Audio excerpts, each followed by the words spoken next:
지난해 영끌하신 분들 많으실 텐데요. 금리가 오르면서 고민이 상당히 커질 것 같습니다. 오늘 이 시간 고금리 시대 영끌족들 어떻게 대처해야 되는지 말씀드려 볼게요. 지난해 영끌에서 사신 분들 딱 두 가지만 기억하시면 됩니다. 내가 산 집이 언젠가는 다시 올라갈 만한 집인가. 어쨌든 이 상황에서 최악의 선택은 이자가 무서워서 단순히 그것 때문에 집을 파는 걸 겁니다. 네, 안녕하세요. 부티입니다. 금리가 계속 오르고 있어요. 자이언트 스텝, 미국 기준금리가 엄청 오르고 있고요. 한국 금리도 올랐고 앞으로도 더 오를 거라고 보고 있습니다. 그래서 주택담보대출 이자가 점점 더 비싸질 수밖에 없겠죠. 지금 4%대 이제 찾기가 좀 힘들어졌을 것 같은데요. 올 연말 거의 5%, 6%, 7%까지 내다보는 곳도 많습니다. 주택담보대출 금리 말이죠. 지난해 영끌족들 상당히 고민이 커지실 것 같은데요. 다달이 이자 부담이 더 커질 수밖에 없습니다. 집값 계속 올라가고 있어서 모든 걸 끌어모아서 영끌해서 집 사신 분들 많으실 텐데요. 기사를 보니까 노도강에서 급매물들 많이 나오고 있다고 합니다. 젊은 투자자분들이 대출 이자를 부담스러워해서 급매로 내놓고 있다는 내용도 있었는데요. 이게 과연 맞는 걸까요? 지난해 영끌에서 사신 분들 딱 두 가지만 기억하시면 됩니다. 내가 산 집이 언젠가는 다시 올라갈 만한 집인가? 지금 당장 대출 이자를 버틸 수 있는가? 이렇게 두 가지 말이죠. 전제 조건은 단기간에 부동산 경기가 회복되지 않을 거란 점입니다. 5년, 10년은 내다보고 가셔야 되는 상황이에요. 집이 괜찮다. 그리고 이자 버틸 수 있다. 당연히 그냥 갖고 가시면 됩니다. Keep going이고요. 근데 문제는 이 경우일 겁니다. 집은 괜찮은데 당장 이자 내기가 너무 버겁다, 부담스럽다. 이럴 때 어떻게 해야 될까요? 이것 역시 갖고 가셔야 됩니다. Keep going. 그럼 어떻게 하면 될까요? 부업을 해서 그 돈을 메우셔야 됩니다. 왜? 이 집이 괜찮기 때문에 나중에 훨씬 더 큰 보상을 줄 거니까. 자, 부업, 알바, 대리, 쿠팡, 여러 가지 배달들 또는 글 쓰는 재주가 있는 분들 글로 단기 알바라도 하시고요. 정 안 되면 편의점 알바, 주말을 이용한 부업, 재택 알바 방법은 여러 가지 있습니다. 이자 부담 어차피 지금 내고 있고요. 이자 부담 늘어나는 만큼 그거를 다른 것으로 메꾸셔야 합니다. 술도 좀 줄이고요. 허리띠도 졸라매서 이 어려운 시기 어떻게든 헤쳐 나가야 됩니다. 세 번째, 집이 후지다. 근데 나는 버틸 수 있다. 이 부분은 고민이 좀 필요할 것 같습니다. 각자 상황에 맞게 판단하시고요. 네 번째, 가장 최악이겠죠. 집도 안 좋은데 버틸 여력도 없다. 최근 몇 년 사이에 너도 나도 집을 사고 집값이 엄청 오르다 보니까 안 팔릴 만한 집이 팔려선 안 되는 가격에 거래가 된 경우가 있습니다.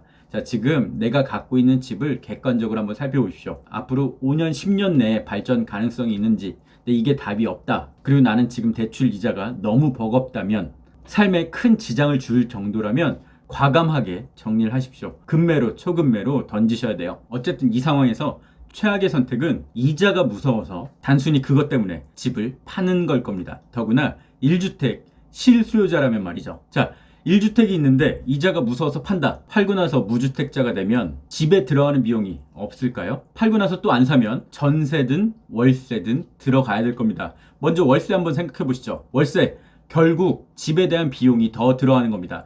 내가 담보대출 이자 내는 것보다 월세가 훨씬 더 비싸요. 그 동네 비슷한 분위기에 비슷한 평형대 집을 찾는다면 말이죠. 집 평수를 줄이거나 아니면 더 안 좋은 동네로 가거나 직장에서 먼 곳으로 가거나 이런 방법이 있겠지만 생활 여건이 안 좋아진다는 것, 미래 큰 그림으로 봤을 때 결코 권장할 만한 일은 아닐 겁니다. 그럼 월세 말고 전세는 어떨까요? 이자 무서워서 집 한 분들 전세 대출도 안 받으려고 할 겁니다. 내가 집을 팔아서 남은 돈, 즉 집 팔아서 대출 갚고 남은 돈이 전세금이 되겠죠. 거주 관련 비용을 줄일 수 있어서 좋은 전략이라고 볼 수 있지만 이런 점들은 유념하셔야 돼요. 이렇게 집 팔아서 무주택자가 되겠다. 아마 세 가지 부류로 나뉠 겁니다. 집을 팔고 한동안 집 살 생각이 없다. 무주택자로 계속 있을 것이다.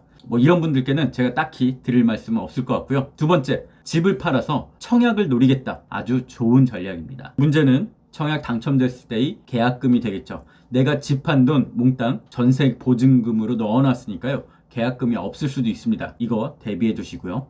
또 하나 문제점은 무주택자가 돼서 유리해지긴 했지만 청약 당첨 확률이 그렇게 올라간 건 아닙니다. 무주택 기간이 짧아서 가점 부분에서 상당히 손해를 보기 때문이죠. 이렇게 점수를 따로 더 확보할 수 있는지도 체크를 해두시고요. 집 팔고 전세 살다가 나중에 집값 바닥 쳤을 때 다시 살 거다. 이것 역시 좋은 전략이 될 수 있어요. 하지만 다시 살 타이밍을 잡기가 어려울 수도 있습니다. 이렇게 집값이 떨어지거나 쌀 때 못 샀다면 집값이 오를 때는 과연 살 수 있을까요? 그리고 내가 집값이 올라가는 타이밍, 그 타이밍에 정말 적절하고 좋은 집을 살 기회가 자신한테 돌아올지도, 또는 그 기회를 잡을 수 있을지 생각하셔야 됩니다. 뭐 갑자기 오를 때 하다가는 1억, 2억 훌쩍 뛰는 게 또 금방이거든요. 또 이렇게 좋은 기회를 잡았더라도 계약금이 없으면 못 살 수 있습니다. 그러니까 지금 집을 팔고 무주택으로 있다가 청약 또는 다음에 집을 사겠다는 분들은 계약금, 분양 계약금 정도는 남겨두시던가 갑자기 마련할 방법도 생각해둬야 됩니다. 대출 이자가 올라가는 것 가계에 정말 큰 부담이 돼요. 그래서 이것 때문에 정말 어렵다면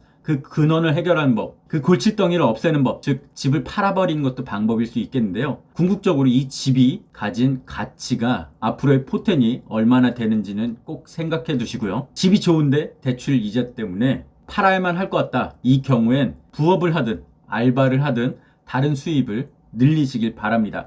이렇게 판다면 인생 두고두고 후회할 수도 있을 겁니다. 그럼 저는 이제 이자 내러 부업하러 또 알바하러 가겠습니다. 지금까지 부틴이었습니다.